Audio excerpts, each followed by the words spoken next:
특검이 지난 이제 국민의힘 전당대회와 총선 때 당원으로 가입한 통일교 교인 규모를 한 3,500여 명으로 특정을 했다.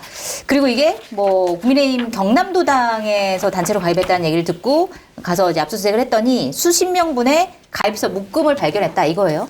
근데 이제 국민의힘 전체 당원 규모로 봤을 때는 뭐 특검에서 파악한 건 한 11만 명, 12만 명이 이제 통일교 신자인데 특정 기간, 그러니까 2023년 전당대회, 2024년 총선 이렇게 요런 기간에 입당한 교인들이 3,500명이라는 건데 3,500명 규모를 좀 어느 정도로 우리가 봐야 되는 거예요? 근데 3,500명이면 네. 그렇게 이제 경선에 영향력을 끼쳤을까 좀 그 그런 생각이 정도면은? 듭니다. 그러니까 네.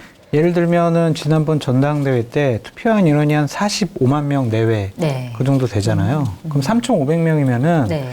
0.1%도 안 되는 거 영향을 같지 않아요? 당락을 좌우할 수 없는 저할 정도는 숫자. 아닌데 이것만 있었겠냐. 네. 경남도당이 이것만 있었겠냐. 도당으로 가입한 것도 있을 거고 네. 각 지구당으로 당협위원장으로 가입한 부분도 있을 거고 네. 전국적으로 해가지고 만약 이 3,500명 한 10군데 하면 한 35,000명 뭐 이렇게 되잖아요. 네. 그렇다면은 최소한으로 잡아도 어떤 영향을 끼칠 수 있지 않았을까. 이 사람들이 지령에 의해서 한 사람에게 다 투표했다라는 가정하에. 네. 근데 그거를 떠나서 이렇게 통일교 교인들이 집단적으로 본인의 의사가 아니라 누군가의 지시에 의해서 집단적으로 그냥 단체 가입했다라는 것은 이게 무슨 단체 보험 할인도 아니고 이렇게 단체로 하면은 뭐 네. 당비 깎아주는 것도 아니잖아요. 네. 이런 식으로 했다라는 것은 앞으로 수사 확대돼가지고 더 많은 사람들이 발견되면 좀 대형 스캔들로 발전할 가능성이 있죠. 네. 3,500명 정도만 보면 사실은 결과에 영향을 미칠 정도는 아니지만 이것만 있었겠느냐 뭐 이런 말씀이죠. 그렇죠. 결과보다는 사실 그 과정이 중요한 거고 장소장님 말씀하신 대로 그때 당시 약 46만 명이 투표를 했거든요. 네. 53% 정도로 김기현 23년 38 전당대회인데 김기현 대표가 1차에서 그냥 과반수를 얻어서 끝나요. 네. 2위가 안철수 후보였는데 좀 차이가 20몇 %인가요? 차이가 많이 납니다. 그러니까 네. 이 3,100명이죠. 그러니까 23년에 국민의힘 전당대회 경선 때 요때 집단으로 가입한 사람이 통일교인들이 한 3,100명 정도로 네. 추정이 되는 거고 24년이 이제 한 400명 정도가 또 있는 건데 요게 뭐 어떤 당락을 가른다? 그건 아니에요. 네. 그리고 제가 최고위원 선거 결과도 쭉 봤는데 1위가 김재원, 2위가 김병민 네. 뭐 이렇게 되거든요. 3위가 조수진, 4위가 태용호 여기까지가 이제 최고위원인데 이것도 보면 3,100명이 당락을 가른다라고 보기에는 없는. 그런데 돌려서 생각해 보면 네. 당락이 중요하면 3,100명만 모았겠어요? 이건 어느 정도 우리가 기억나지만 김장연대라고 해서 네. 김기현이 거의 되는 거다. 그렇죠. 이거는 그 전에 여론조사에서 다 나왔고 평론하신 분 저도 마찬가지로 다 하는 분들이 저 그때 평론 안 했군요. 네. 하시는 분들이 이건 뭐 김기현이 그냥 되는 거다. 윤이 밀어주고 여론조사에 이렇게 다 나왔었어요. 근데 어떻게 될지 모르니 변수를 대비하는 거다. 변수 대비 충분히 차원. 네. 돌발 상황도 없게끔 하는 게 3,100명인 거고 네. 만약에 치열했다.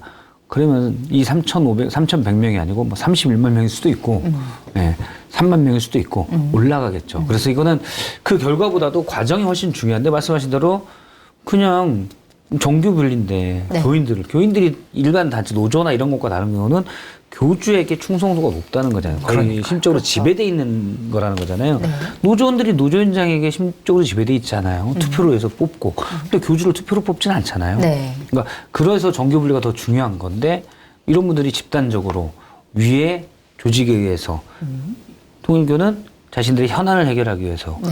가했다. 이게 문제인 거죠. 어쨌든 그거는 정치와 10명이어도 그게 문제예요. 그럼 종교가 그 연결되어 자체 있다. 그리고 문제. 과정 자체 이런 것들이 아무리 숫자가 적더라도 문제가 될 소지가 분명하다. 이런 말씀 해주셨고 이번엔 권성도 국민의힘 의원 얘기를 해봐야 될 텐데 어쨌든 뭐 권성동 의원 한학자 통일교 총재가 구속 적부심 청구했는데 다 기각이 됐고 오늘 권성동 의원은 구속된 상태로 기소가 됐습니다. 그리고 특검에서는 재산 추징 보전을 청구를 했고 법원에서도 받아들였는데 이거는 뭐냐면 이게 지금 권성동 의원이 지금 통일교 쪽으로 1억 원을 받았다라고 하는 혐의를 받고 있는데 이게 유죄로 확정이 되면 그거를 이제 추징한다라고 하는 의미가 될 수 있을 것 같은데 권성동 의원의 미래 좀 어떻게 전망하세요? 캄캄하죠. 깜깜하다. 캄캄한 곳에 있잖아요. 네. 캄캄해요. 본인은 저기 뭐 골프 치고 막 이렇게 하고 이럴 때만 해도 용평 가서 이렇게 오는 사람이 앞일을 뭐 제대로 예측하기 쉽지 않아요. 뻔히 경로상에 있다고 우리는 다 얘기했지만 본인은 계속 방송에 그러니까 카메라 앞에서는 당당하다. 네. 그런데 뭐 당당하게 나오지를 못했죠. 네. 그래서 저는 뇌물이 1억 이상이면 꽤 크거든요. 네. 중형입니다. 그래서 꽤 오래 있어야 될 것 같다. 오래 정치 있어야 생활은 끝났다. 끝났다. 근데 본인은 오늘도 페북에다가 구속적부심이 기각된 거에 대해서 네. 좀 항의성 그리고 본인의 심경을 대변하는 글을 올렸더라고요. 그 누가 계속 써주나 보네요. 이렇게 얘기를 그거 이제 해가지고. 글 쓰는 보좌진이 있어가지고요. 네. 네. 뭐 면회 갔다 와가지고 이런 내용으로 해 그럼 다듬어서 이제 올리는 거죠. 거기서는 이제 자기는 정치 탄압 받고 있다, 이겨내겠다. 네. 강릉 시민 여러분 저 계속 응원해 주세요. 그런 메시지를 계속 내고 있어요. 근데 박 실장님 말씀하신 것처럼 쉬워 보이지는 않는다. 네. 다른 범죄 혐의 또 여러 가지가 좀 나오지 않을까 네. 그런 생각도 듭니다. 저도 그게 더 있어요. 다른 것들이 또 뭐가 있나요? 네, 지금 이제 원래 얘기된 거는 그 윤용호 본부장으로 받은 네. 22년 1월 5일 날 받은 1억.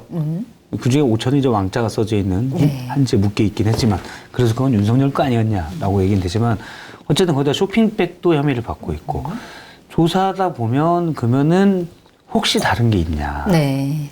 사실은 처음 건진 얘기가 나왔을 때 그 올 초죠, 올 초에. 그러니까 작년 12월에 했었고 보도에는 건진이